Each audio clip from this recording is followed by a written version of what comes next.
What the fuck is up? It's your man 40 Plus. Another pristine episode of Channel Zero. I have my great co-host Trevor the Great. Yes, sir. Make sure you follow us on Twitter for all the dope spills and everything that you could ever want.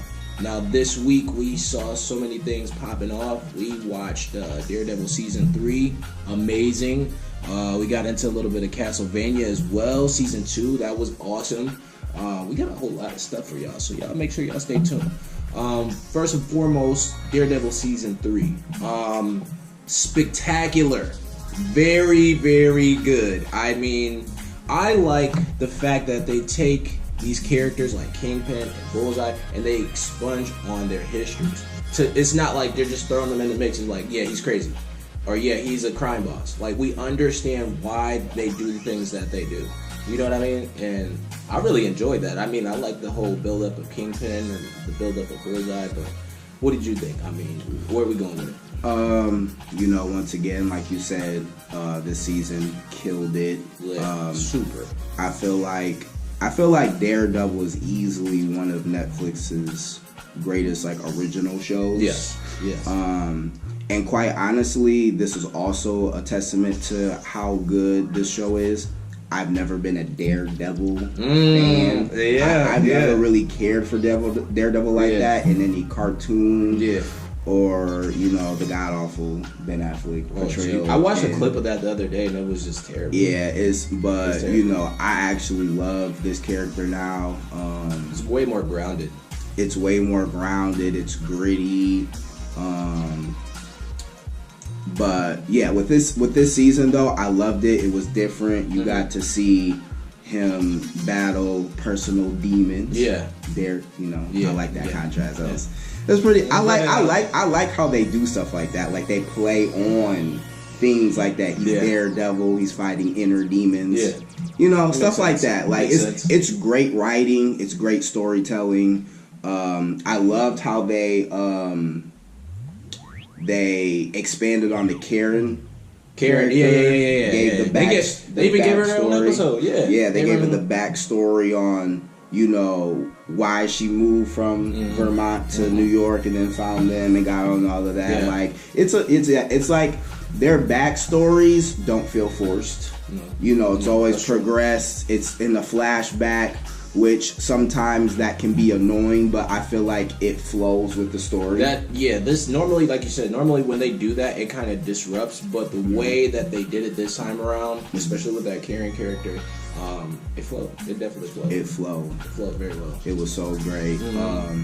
My only fear is we won't get season 4. Yeah. No, I'm scared it's gonna get canceled. I do too.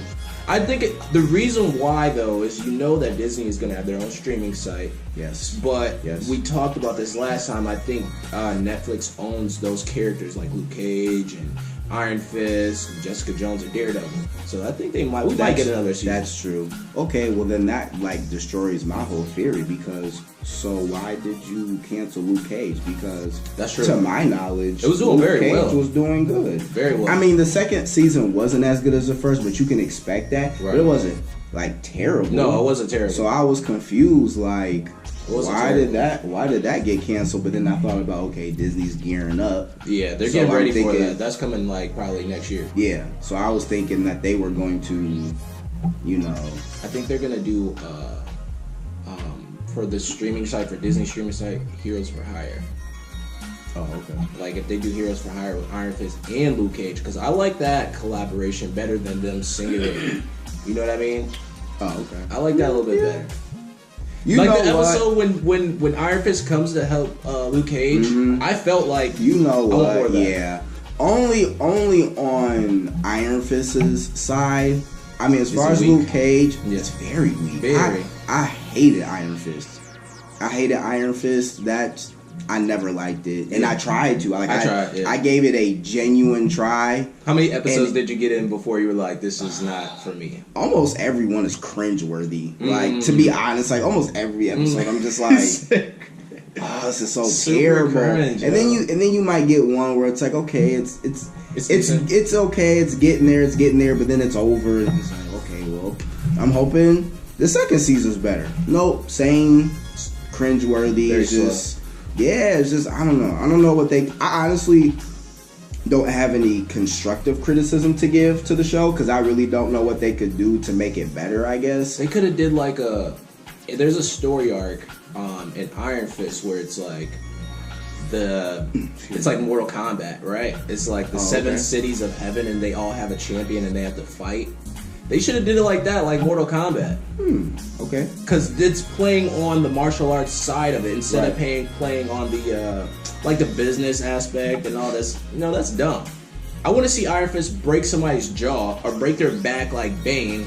I want to see him do some wild kung fu moves. I will say that. I feel like when there was action, I enjoyed it. So I guess that's a plus side. So yeah, if they could capitalize on that and, you know, go with your idea, that would have worked for me for sure. Right. That definitely would have worked for me. A lot more interesting because then you can play on like why are they having a tournament and then they can do all this other stuff.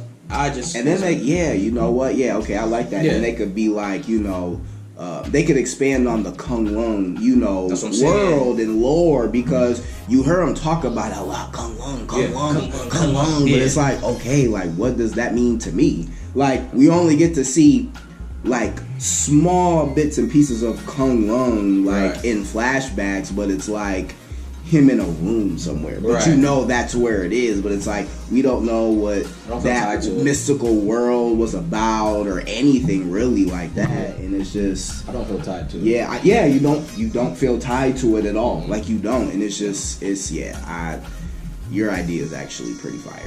I know some things. I know a few things. Your idea is actually pretty fire. But yeah, the Daredevil season 3, I like the story behind Bullseye because it's like, do you know why is he crazy, right? And then you get that backstory. He's like, yo, he was killing people since he was young. Is that accurate? They're playing, well, they try to do it like in the comics. It's kind of like Joker, how you don't really know, you don't know what his origin really is. Mm-hmm. But I think they just took one from the comic and like he was a crazy kid and killed his parents. Killed his baseball coach. Do you remember that when he's like he threw the baseball and it ricocheted and hit him in the back of the head? I was like, oh my god! And then from there, it's just a downward spiral. Oh, okay. It's a down. Yeah, because I'm really not too familiar with that character. No, so me neither. I just know his accuracy is on point. But to have a backstory and kind of explain it, it makes me feel a little better about it. I'm more engaged with that character. I liked him when he showed up in that Daredevil and they was fighting in the newspaper. Legit the best scene ever. Daredevil always has really great fight scenes. He does. He definitely does. I love how they like to incorporate a hallway fight scene now in every season. Yes. I love that. It was like, we have to keep that. We have to keep doing that because it worked so great the first time. Perfect. And I was just like, I'm not gonna lie, I do miss him in the suit. I did. I never was a big fan of the ninja cowl thing. It reminds me of Iron Fist because that's how Iron Fist's mask looks like. It's that half little thing like a do-rag that comes over your eyes with the wall. You didn't tie your do-rag too tight down over your eyes. And it reminds me of that, and I was like, But you understand why though, because he's trying to break away from that persona. Mm-hmm. So I get it. I mean, I do. I don't like it, but I get it. Like it, but I get it. Yeah, for sure. You know what? The moment I lost my shit in, when Kingpin starts putting on the white suit. I said this. I was like, he's officially Kingpin now. No, not Wilson Fisk. We call him by his code name, Kingpin. I said, damn. And he put the rose on this. Oh man, reminded me of Spider-Man animated series right there, boy. Like, it was a lot of Spider-Man feels for me. Yeah, when that happened. When I feel like when he really became Kingpin, I felt like, that was legit. I need Spider-Man. Yeah. Somehow, some kind of way. I don't know how you're going to do that, but I need that. I need Spider-Man. I need that. Yeah. Give me that. I need all that. And you gotta, this is what I be thinking too, like, with those Netflix series in the whole Snapshare thing, like, is it before, is it after? Like, they don't really tell you anymore, you know? Because it's supposed to be the same universe, but I want to see Daredevil crossover with Spider-Man. I do. Yeah. I do too. I think about that. Like I ask myself, like, would I want to see that? And I'm like, it'd be sweet. Yeah, why not? It'd be sweat. I mean, they have before, and of course they cross over a lot. In the lore. Yeah, actually, they do a lot. So yeah. But I mean, it's a great binge watching series. So make sure you check it out. For sure. I know I hope to God that we get a season 4. Get more Bullseye, because at the end they just gave us a little post credit scene with the eyeball. I like that. If he goes crazy and cuts it into his forehead type of deal, I would be bad.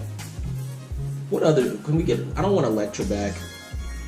I don't know. No, we don't do Elektra. No, don't need Elektra. She's dead, and we kind of don't need Elektra. We've gotten past her. It's like a bad breakup. I'm fine with that. Yeah, I'm cool with that.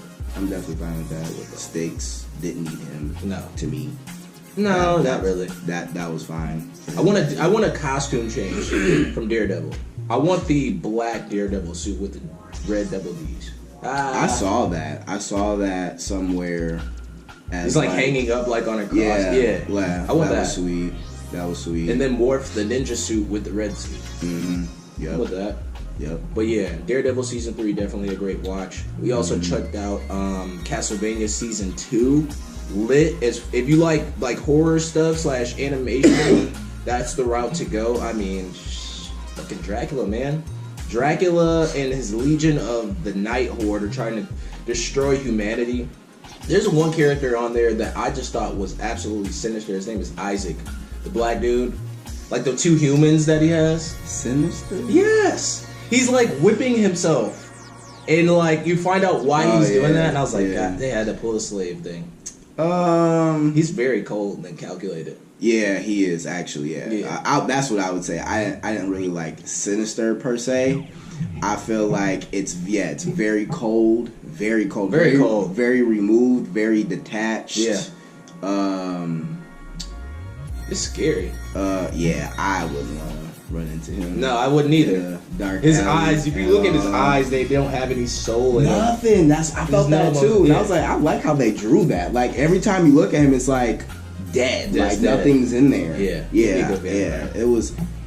I low-key thought he was gonna get turned. Like when I was watching, and I was like, I think they're gonna try to turn him. Honestly, I haven't finished all of it. I think I maybe have 1 episode left. So okay, I'm kind of glad that you said that, because I was gonna like get deeper. Yeah, so, you can. I'm rocking with you. Go ahead. No. I'm gonna watch it right after we get done filming. So okay, I'm cool with it. But I don't know what happened. So a lot, man, a lot. It's a lot. This is the thing, though. They don't give you enough episodes for that. I think maybe there is. I didn't look. I looked in 6 episodes. Right? Is there 6 episodes? 7. 7 episodes. Okay. So I'm like very close to there. I want to see him fight Dracula. You're very close. That's a great fight, and I like. Spoiler alert. I like how, depending on who's telling the story, how powerful Dracula really is. Yeah. And it's like it's always different, but I always feel like they OP him a lot, no matter who's telling it. Like Dracula's almost like this. It's like I don't even see him as a vampire. That's how OP he is. Really? Yeah, like it's like listen, my man in the fight shoots a fireball. Like Dragon Ball Z. I'm like, he goes on to this. Nick, no, well he doesn't do the motion, but it's like that though, and I'm just like, nigga, you're a vampire. Like, why are you shooting big molten? Like, it's magic, man. It's magic, I'm man. like, oh my god. And then he's like, he's so strong that Trevor Belmont's punching him, and it's like literally not doing anything to him. Like you see his body vibrate, but it's like his face. Like when you punch someone, it's gonna like move your head, right? And it may not hurt, but it's like his head doesn't even move. That's how hard he's punching him, and he's just looking like, human, what are you doing? What are you doing? I like I remember the scene, and he's talking to one of his generals. He's like, yo, you keep disrespecting me, I'm gonna slit you up the middle and bite out your heart. And I was like, the way he said it, I was like, I had a nightmare about it afterwards. I was like, Jesus. Yeah, their voice actors are scary as hell. You really don't want to mess with Dracula in Castlevania. Like, no, you don't. It's like fighting. To me, it's like fighting a Dragon Ball Z character, but he sucks your blood. Yeah, like I was just like, and then it's like.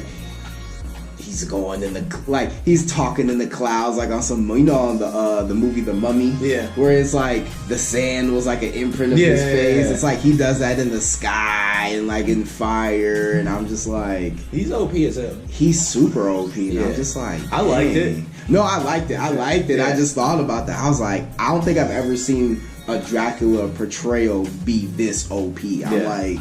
He's just the ultimate. Dang. And then his son's actually pretty cold, too. Yeah, his son, Alucard, is actually pretty cold. He does. Like, and then he's got the whole blade thing going where it's like, oh, I can be in the sun. Mm-hmm. I was like, oh, that's kind of tight. That's kind of tight. I was actually kind of scared because I'm like, okay, Dracula's dead, so now what? Yeah. But they leave room for, other things to happen, other things continue, because that one girl was like a snake ass bitch. What's her name? Camilla? Man, that bitch is. That's a sinister. That's a sinister ass bitch. She's coming back. Dracula's probably gonna come back. You think so? I don't know, but like I said, I don't know. I haven't seen it. I have a feeling. Very powerful villain. He'll come back. I guess it's not impossible, but I think what happens. Because I was looking at, you ever watch, cutscenes for a movie all put together on YouTube? Yeah. So, I watched the Castlevania ones, and, I think either Alucard or somebody becomes a villain that you wouldn't expect. Or Trevor Belmont, I think. What? Yeah. A villain? Yeah. Because, Dracula is the first Belmont.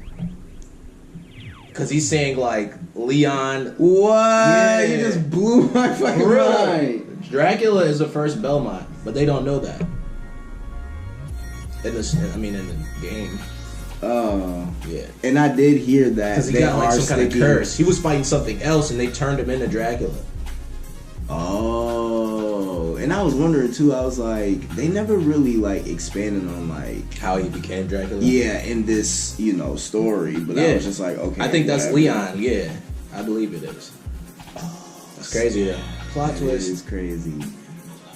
I love plot twist. I like that. That's crazy. I like that. That was a good one. I just got excited. Season 3. Season 3, man. I'm so excited now. Dang, that's crazy. That's legit. Wow. That's legit. I low-key could see Alucard being a villain. If he wanted to. Yeah, I feel like he could. I feel like he has that kind of demeanor that leaves room for that. He's just...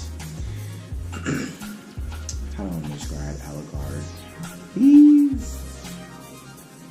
I could see something happening that I guess alters his view and perspective and makes him go, why am I helping in a route where it's not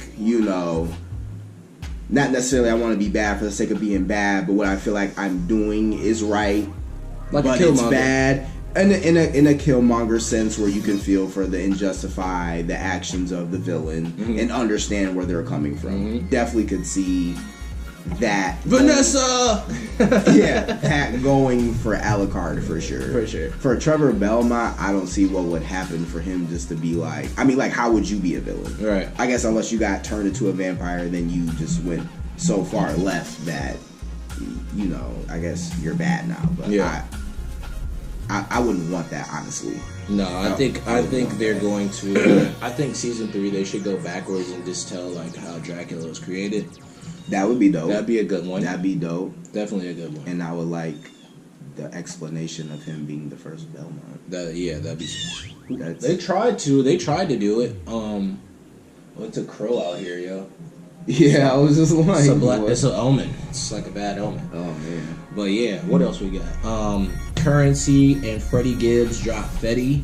Legit, if you're a smoker, even if you're not a smoker, if you just chilling and you like chill music, you just chilling, bruh, man, that album is fire. I've been banging that for since it dropped. Actually, I've been banging it since yesterday, but it's fire.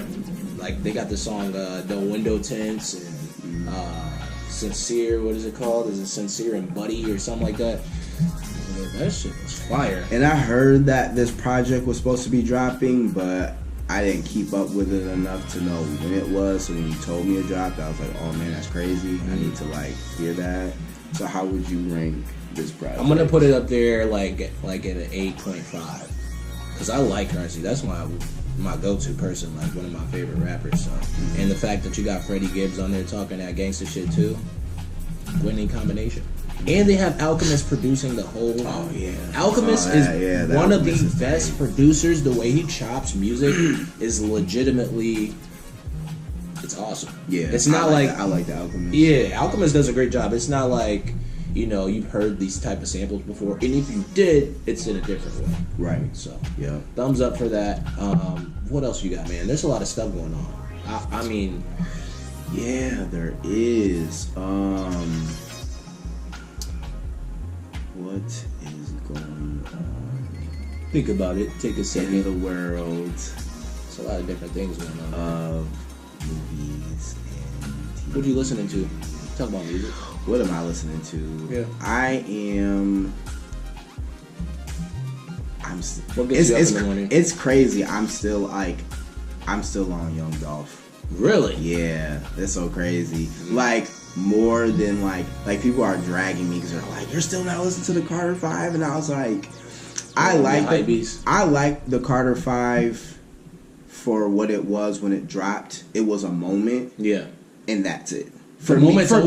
Yeah, for me. Like, I mean, usually in hip hop, moments really are like literal, like they're moments. Yeah. Like it's for a short, like it's big at the time. Yeah. But give it a week and it's like over with. That is literally a moment, and that's what it was for me. Like in the moment, it was great, and now I'm like, its replay value isn't as big. I love hearing Uproar every time I hear Uproar. What the fuck, dude? Yeah, when I first heard Uproar, I was like, yeah, this is gonna be that banger song that's in front of like, you know, the album. So it's tight, but yeah, I'm still on Young Dolph's role model. I feel like this is probably. It's up there. It's up there in the last few projects that he's dropped.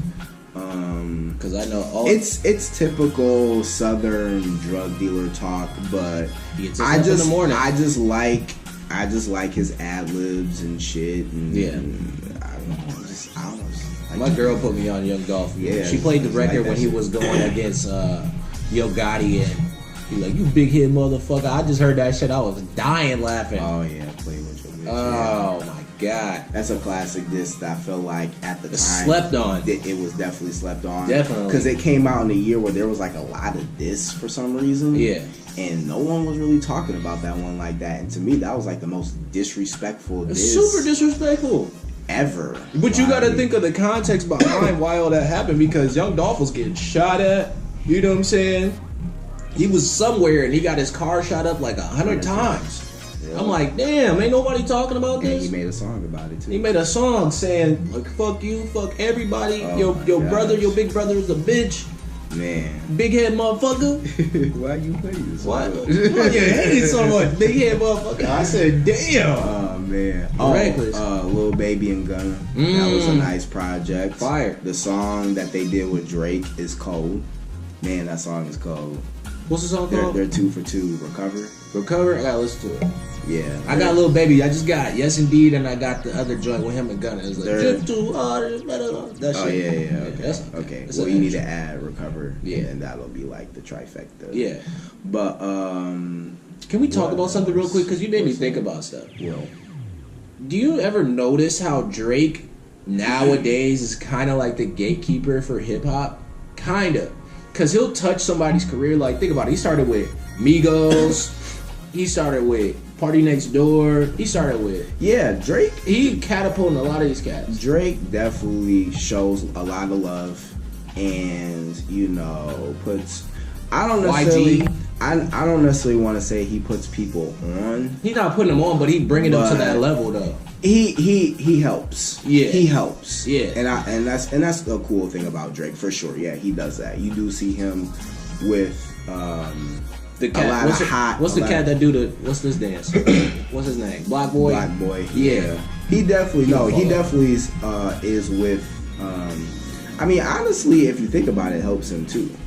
You gotta think like, okay, so all these artists were artists who were like buzzing hard, crazy. Like, you know, they're just like, they're at the door.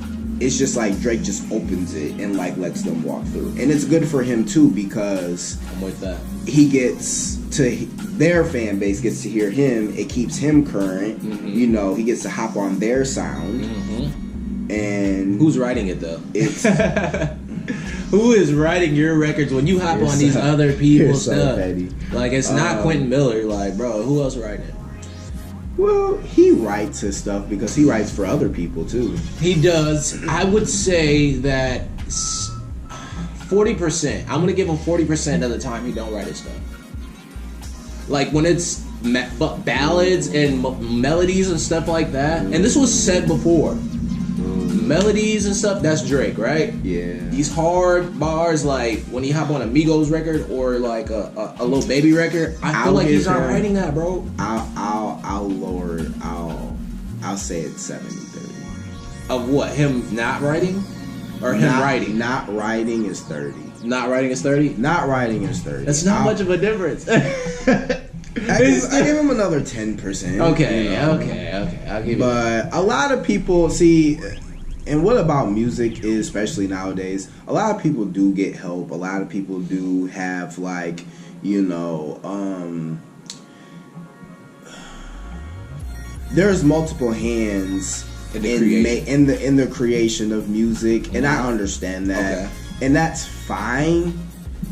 But when we're having barbershop real talk about ability lyrically, I definitely don't put him in there at all.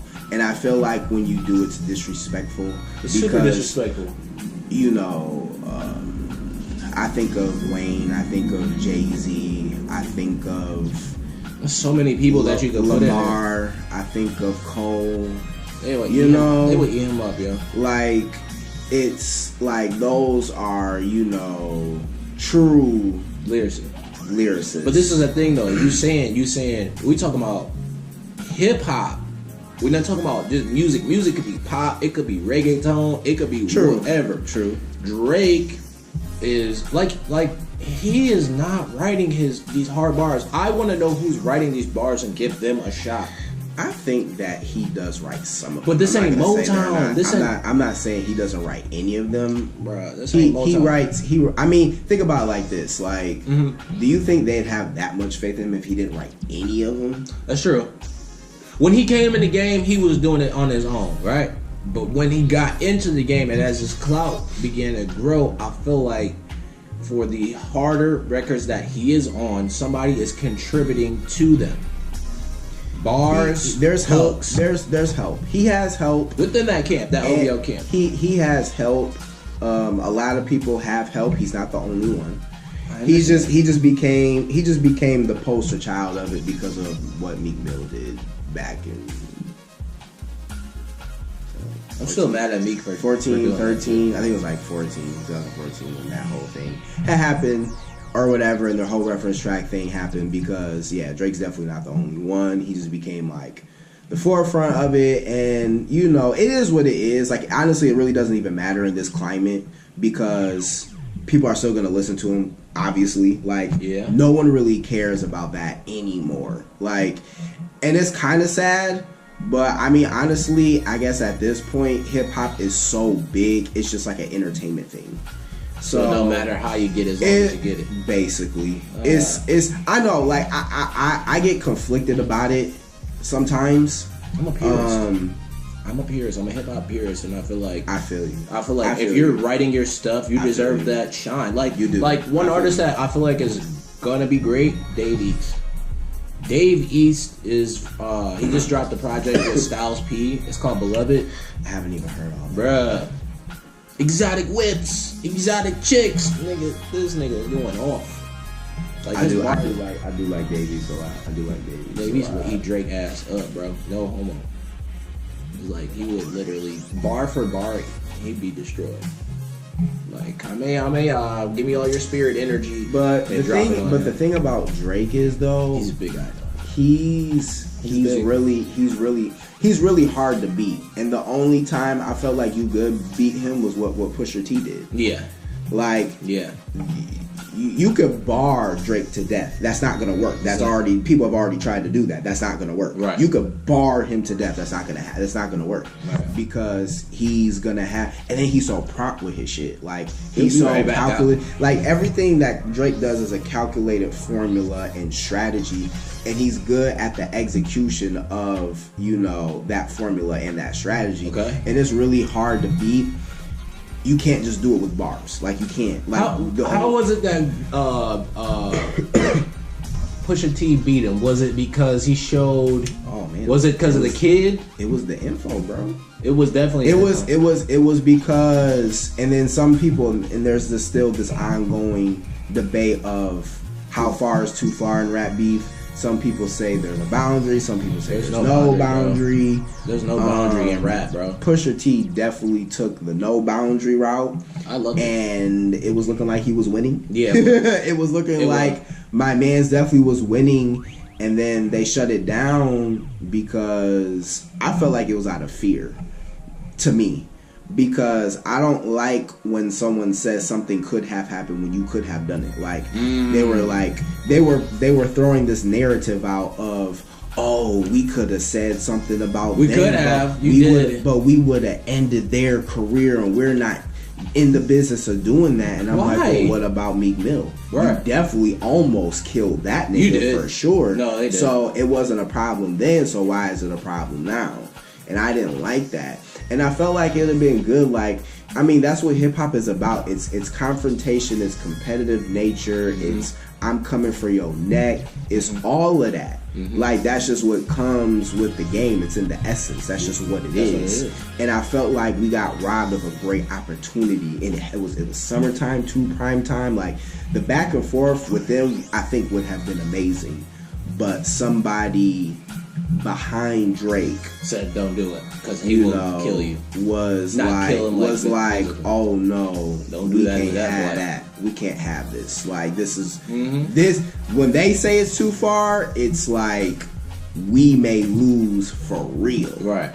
And they weren't trying to do that because Drake makes people a lot of money, especially at the given time. You know, with him still being linked with Birdman and Jay Prince and stuff. Like, he's still making them a lot of money. He should have came out and said it though. And they were seeing how far Pusha T was gonna go with that stuff. Yeah. So and I felt like, to me too, and I said this in our very first podcast, he definitely knew what he was doing. Yeah. He laid the bait out.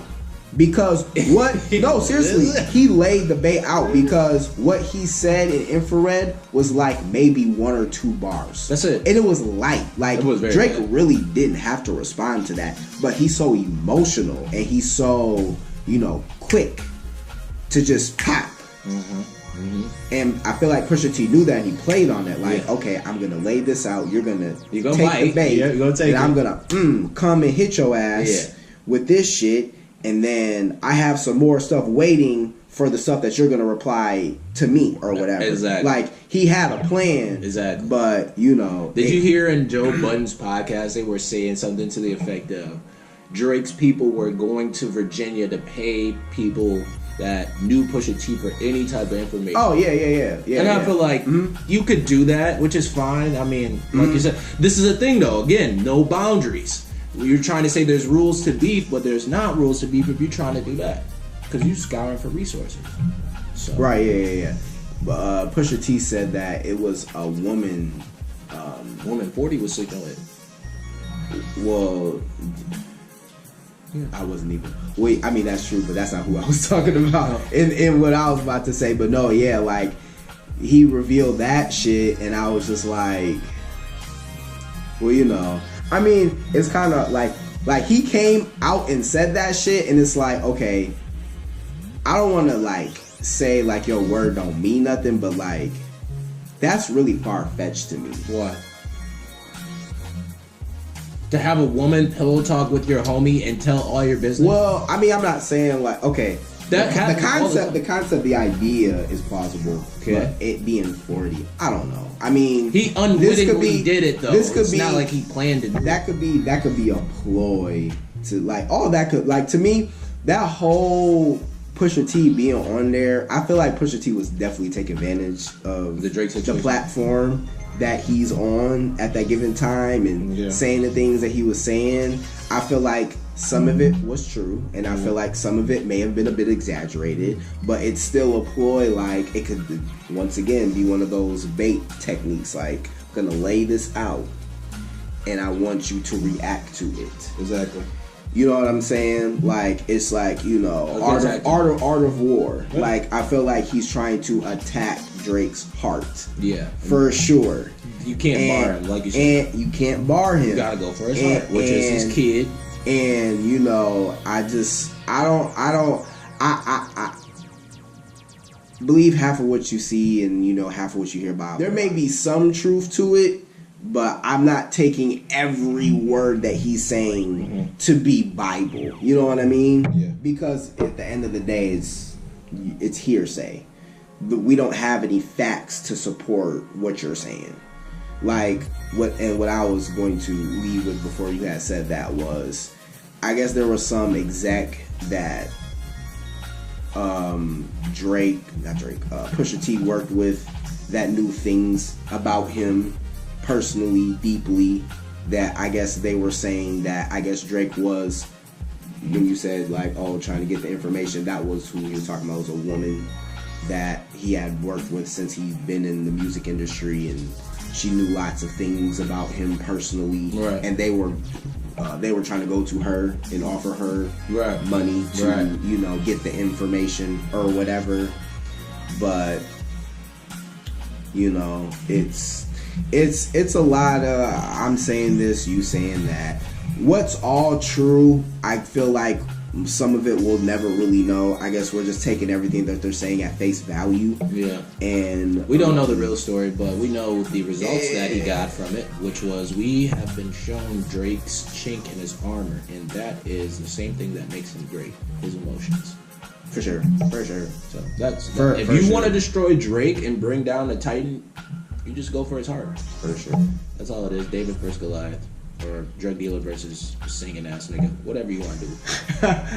Whatever you want to do, yeah, whatever. Well, shit, I think we wrapped. We got a lot of good stuff in this episode. Make sure you guys like and subscribe. Most definitely, we'll be back next week with some more hot topics. You know what it is, Channel 0. I'm Trev the Great. 40+. We'll check you next week. Peace.